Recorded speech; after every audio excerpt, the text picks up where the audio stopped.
बिहार में लॉकडाउन के बीच कुछ नया करने की तैयारी है। शुरुआत राजधानी पटना से की गई है।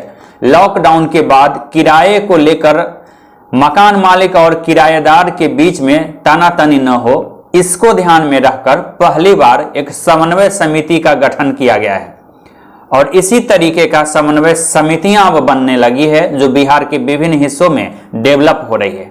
जी हां, कोचिंग संचालक से लेकर दुकानदार तक इस समन्वय समितियों में शामिल हो रहे हैं। ऐसा ही एक मंच बना है अखिल भारतीय मकान मालिक किराएदार सामंजस्य मंच। इस मंच के तहत सोशल डिस्टेंसिंग का पालन करते हुए 5-5 बैठकें भी हो गई, जिसका नेतृत्व कर रहे हैं सुंदरकांत चौधरी। इन्होंने कहा कि बैठक में निर्णय हुआ है कि मंच के माध्यम से राष्ट्रपति, प्रधानमंत्री, राष्ट्रीय मानवाधिकार आयोग, उच्चतम न्यायालय के मुख्य न्यायाधीश, बिहार के राज्यपाल, मुख्यमंत्री, उच्च न्यायालय के मुख्य न्यायाधीश, पुलिस महानिदेशक बिहार, मुख्य सचिव बिहार, पटना डीएम एवं पुलिस अधीक्षक आदि अधिकारियों की टीम को मामले में आवेदन सहित रिक्वेस्ट किया जाए और सामंजस्य बनाने के पहल को अमली जामा पहनाई जाए।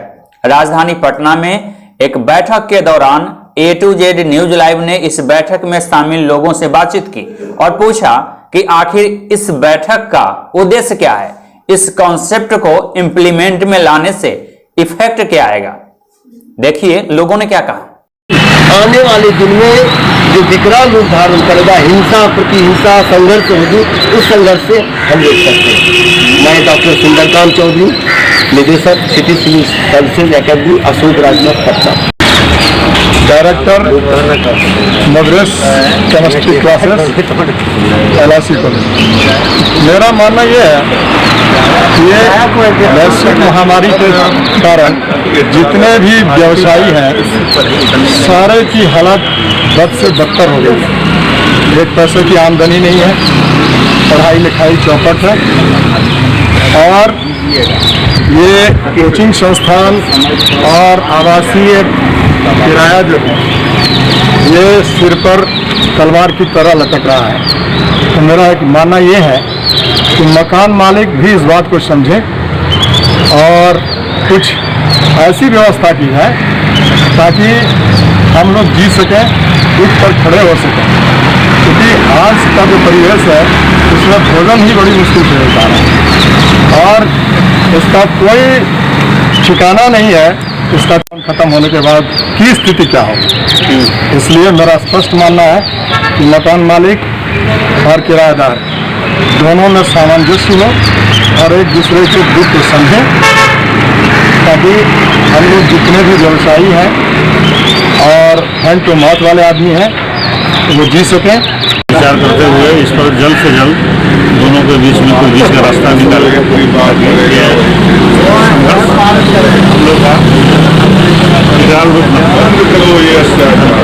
कौड़ी कंकरबाग पटना बेस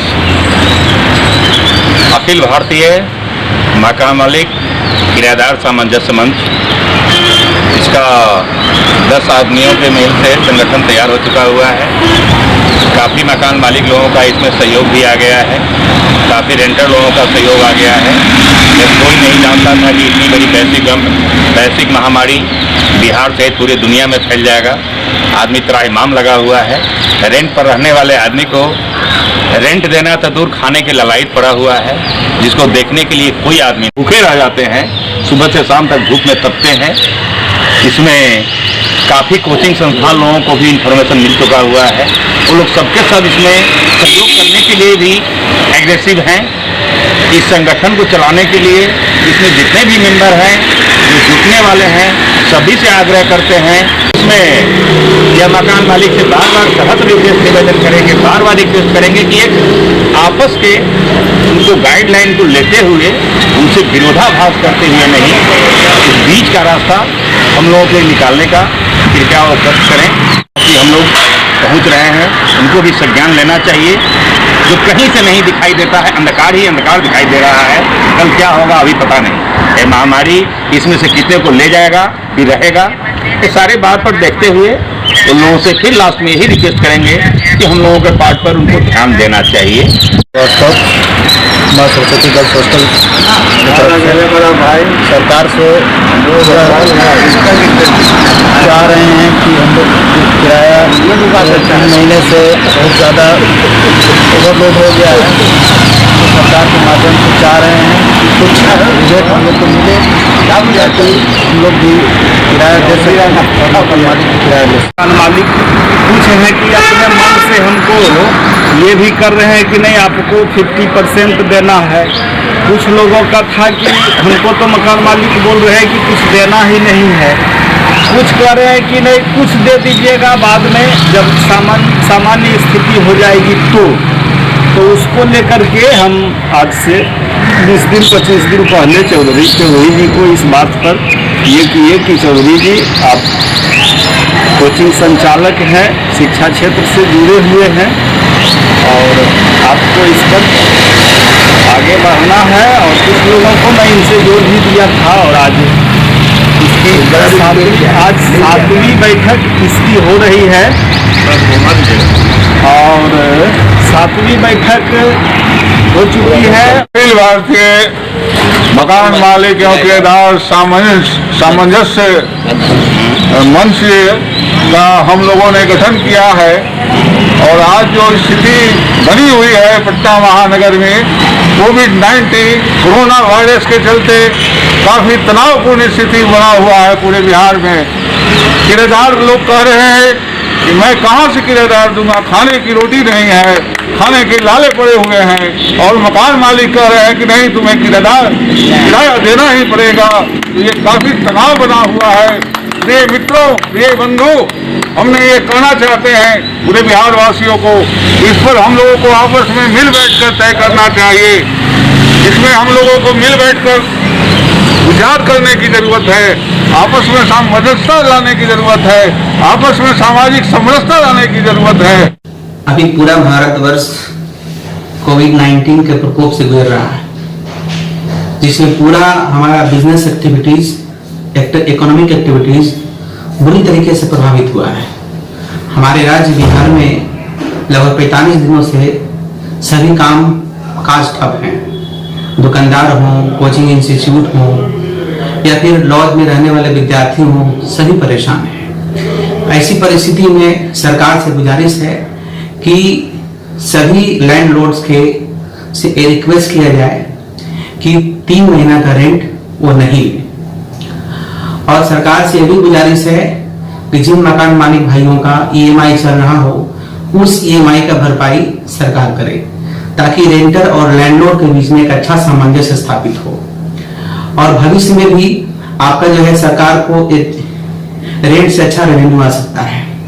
मैं सजेस्ट करूंगा सरकार को कि जितने भी हमारे यहाँ मकान मालिक हैं जो अच्छा खासा उन्हें आपका रेंट से इनकम है, लेकिन उनका वो अपने इनकम में शो नहीं करते हैं। बहुत सारे मकान मालिक हर साल रेंट बढ़ाते हैं, उससे भी लोग परेशान रहते हैं। हर साल कभी 1000 रुपया, कभी 500 रुपया, कोई एक निश्चित नहीं है। हम सभी मकान मालिक की बात नहीं करते हैं, ठीक है। इसमें भी सरकार को इंटरफेयर करना चाहिए। तो इससे क्या होगा, मकान मालिक और जो रेंटर के बीच में एक मधुर संबंध होगा। अभी फिलहाल जो है हमारे इंस्टीट्यूट हैं, जो भी कॉमर्शियल इंस्टीट्यूट हो, गर्ल्स हॉस्टल हो, बॉयज हॉस्टल हो, क्योंकि वो लोग भी क्या है, कुछ लोग दूसरे से रेंट लेके जो है दूसरे से रेंट पर लेके अपने लॉज को चला रहे हैं। वैसी परिस्थिति में वो भी अपना रेंट या आपका बच्चों को कैसे माफ कर दें। अगर सरकार चाहे तो इसमें एक अच्छा सामंजस्य स्थापित हो सकता है और EMI जो जिन्हें मकान मालिक को देना पड़ रहा हो उस EMI को सरकार माफ कर दे या सरकार उसे पे कर दे।